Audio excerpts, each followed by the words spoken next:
श्रीमद्भागवत महापुराण द्वितीय स्कंध प्रथम अध्याय ध्यान विधि और भगवान के विराट स्वरूप का वर्णन। ओम नमो भगवते वासुदेवाय। श्री सुखदेव जी ने कहा, परीक्षित, तुम्हारा लोकहित के लिए हुआ यह प्रश्न बहुत ही उत्तम है। मनुष्य के लिए जितनी भी बातें सुनने, स्मरण करने या कीर्तन करने की हैं, उन सब में यह श्रेष्ठ है।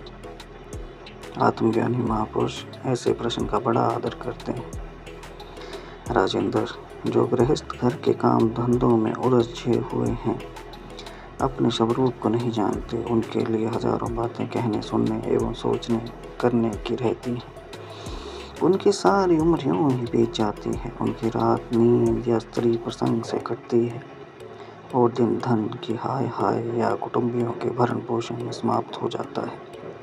संसार में जिन्हें अपना अत्यंत घनिष्ठ संबंधी कहा जाता है, वे शरीर, पुत्र, स्त्री आदि कुछ नहीं असत हैं, परंतु जीव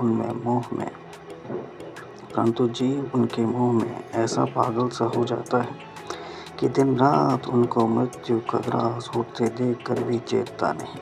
इसलिए परीक्षित, जो अभय पद को प्राप्त करना चाहता है, उसे तो सर्वात्मा सर्वशक्तिमान भगवान श्री कृष्ण के ही लीलाओं का श्रवण, कीर्तन और स्मरण करना चाहिए। मनुष्य जन्म का यही इतना ही लाभ है कि चाहे जैसे हो, ज्ञान से, भक्ति से अथवा अपने धर्म की निष्ठा से, जीवन को ऐसा बना लिया जाए कि मृत्यु के समय भगवान की स्मृति अवश्य बनी रहे। परीक्षित, जो निर्गुण स्वरूप में स्थित है एवं विधि निषेध की मर्यादा को लांघ चुके हैं, वे बड़े बड़े ऋषि मुनि भी प्रायः भगवान के अनंत कल्याणमय गुणगानों के वर्णन में रमे रहते हैं।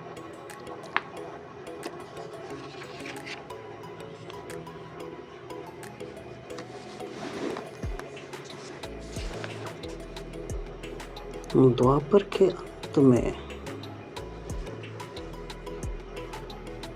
इस भगवत रूप अथवा वेद तुल्य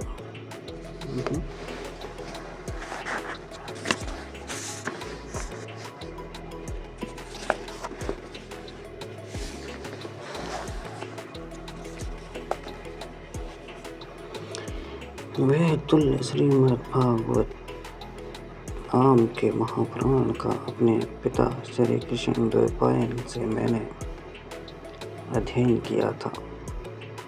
राजर्षि, मेरी निर्गुण स्वरूप परमात्मा में पूर्ण निष्ठा है, फिर भी भगवान श्री कृष्ण की मधुर लीलाओं ने बलात् ही मेरे हृदय को अपनी ओर आकर्षित कर लिया। यही कारण है कि मैंने इस पुराण का अध्ययन किया। तुम भगवान के परम भक्त हो, इसलिए तुम्हें मैं इसे सुनाऊंगा। जो इसके प्रति श्रद्धा रखते हैं, उनकी शुद्ध चित्तवृत्ति भगवान श्री कृष्ण के चरणों में अनन्य प्रेम के साथ बहुत शीघ्र लग जाती है। जो लोग लोक या परलोक की किसी भी वस्तु की इच्छा रखते हैं या इसके विपरीत संसार में दुख का अनुभव करते हैं, जो उससे विरक्त हो गए हैं और निर्भय मोक्ष पद को प्राप्त करना चाहते हैं, उन साधनों के लिए तथा योग संपन्न सिद्ध ज्ञानियों के लिए भी समस्त शास्त्रों का यह निर्णय है कि वे भगवान के नामों का प्रेम से संकीर्तन करें। अपने कल्याण साधन की ओर से असावधान रहने वाले पुरुष की वर्षों लंबी आयु भी अनजान में ही व्यर्थ बीत जाती है।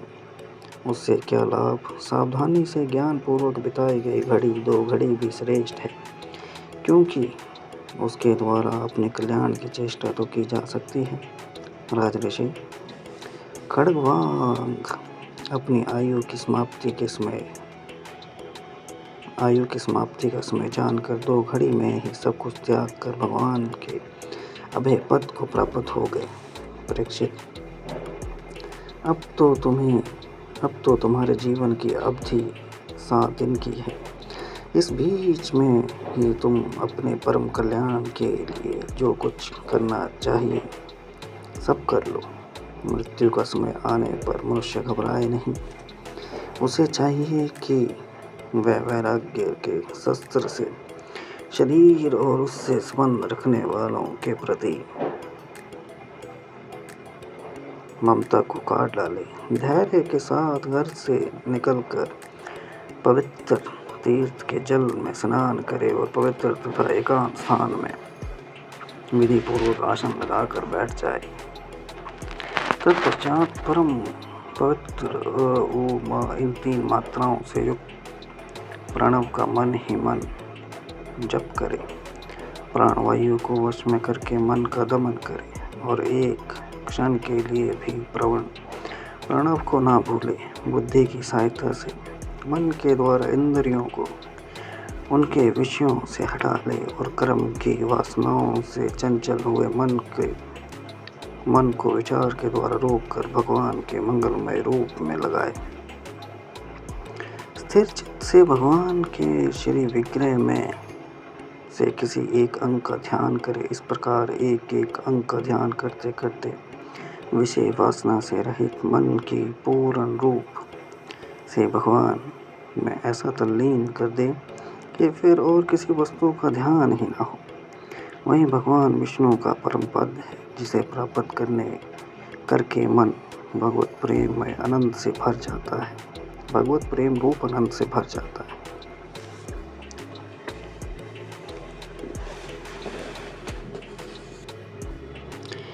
यदि भगवान का ध्यान करते समय मन रजोगुण विक्षिप्त या तमोगुण से मूढ़ हो जाए तो घबराए नहीं।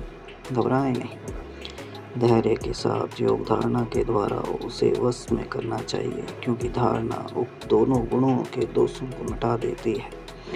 धारणा स्थिर हो जाने पर ध्यान में जब योगी अपने परम मंगलमय आश्रय भगवान को देखता है, तब उसे तुरंत ये भक्ति योग की प्राप्ति हो जाती है।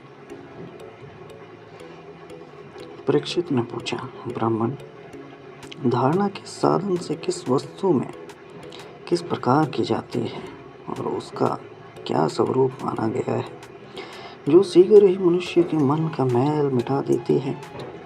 श्री सुखदेव जी ने कहा, परीक्षित, आसन, श्वास, आसक्ति और इंद्रियों पर विजय प्राप्त करके फिर बुद्धि के द्वारा मन को भगवान के स्थूल रूप में लगाना चाहिए। यह कार्य रूप संपूर्ण विश्व जो कुछ कभी था, है या होगा, सबका सब जिसमें दिख पड़ता है, वही भगवान का स्थूल से स्थूल और विराट शरीर है। जल, अग्नि, वायु, आकाश, अहंकार, महतत्व और प्रकृति, इन 7 वर्णों से घिरे हुए इस ब्रह्मांड शरीर में जो विराट पुरुष भगवान है, वे ही धारणा के आश्रय हैं, उन्हीं की धारणा की जाती है। तत्वज्ञ पुरुष उनका इस प्रकार वर्णन करते हैं। पाताल विराट पुरुष के तलवे हैं, उनकी एड़ियाँ और पंजे रसातल हैं, दोनों गुल्फ एड़ी के ऊपर की गांठें महातल हैं, उनके पैर के पिंडे तलातल हैं। विषव मूर्ति भगवान के दोनों घुटने सुतल हैं, जांघें मितल और अतल हैं, पेड़ू भूतल है। और परीक्षित, उनके नाभि रूप सरोवर को ही आकाश कहते हैं।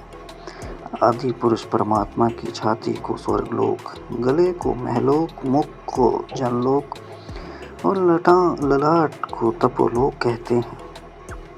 उन सहस्त्र सिर वाले भगवान का मस्तक समूह ही सत्यलोक है। इंद्रिय आदि देवता उनकी भुजाएं हैं। दिशाएं कान और शब्द श्रवणेंद्रिय हैं। दोनों अश्विनी कुमार उनकी नासिका के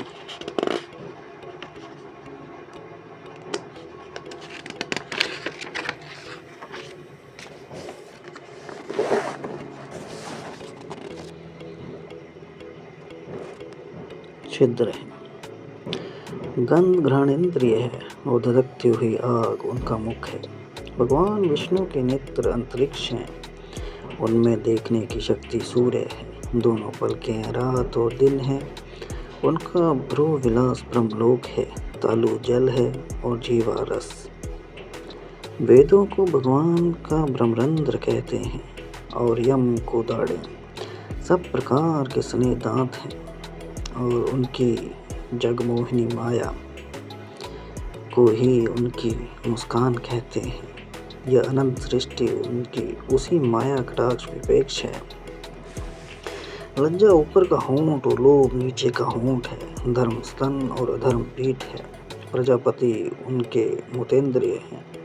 मित्र वरुण अंडकोश हैं। समुद्र कोक है और बड़े बड़े पर्वत उनकी हड्डियां हैं।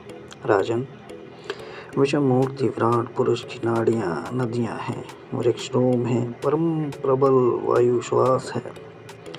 काल उनकी चाल है और गुणों का चक्कर चलाते रहना ही उनका कर्म है। परीक्षित, बादलों को उनके केश मानते हैं। संध्या उन अनंत का वक्ष है। महात्माओं ने अव्यक्त मूल प्रकृति को ही उनका हृदय बतलाया है और सब विकारों का खजाना उनका मन चंद्रमा कहा गया है। महतत्व को सर्वात्मा भगवान का चित्त कहते हैं और रुद्र उनके अहंकार कहे गए हैं। घोड़े, खच्चर, ऊंट और हाथी उनके नख हैं। वन में रहने वाले सारे मृग और पशु उनके कटी प्रदेश में स्थित हैं। तरह तरह के पक्षी उनके अद्भुत रचना कौशल हैं। स्वयंभू मनु उनकी बुद्धि है और मनु की संतान मनुष्य उनके निवास स्थान है। गंधर्व, विद्याधर, चारण और अप्सराएं उनके षड्ज आदि स्वरों की स्मृति है।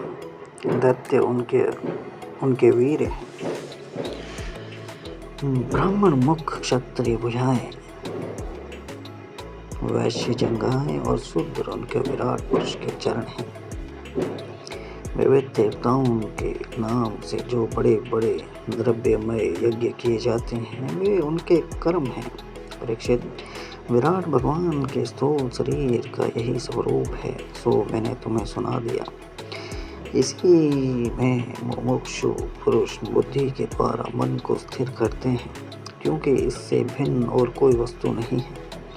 जैसे स्वप्न देखने वाला स्वप्न अवस्था में अपने आप को ही विविध पदार्थों के रूप में देखता है, वैसे ही सबकी बुद्धि वृत्तियों के द्वारा सब कुछ अनुभव करने वाला सर्वांतर्यामी परमात्मा भी एक ही है। उन सत्य स्वरूप आनंद निधि भगवान का ही भजन करना चाहिए। अन्य किसी भी वस्तु में आसक्ति नहीं करनी चाहिए, क्योंकि यह आसक्ति जीव के अधपतन का हेतु है।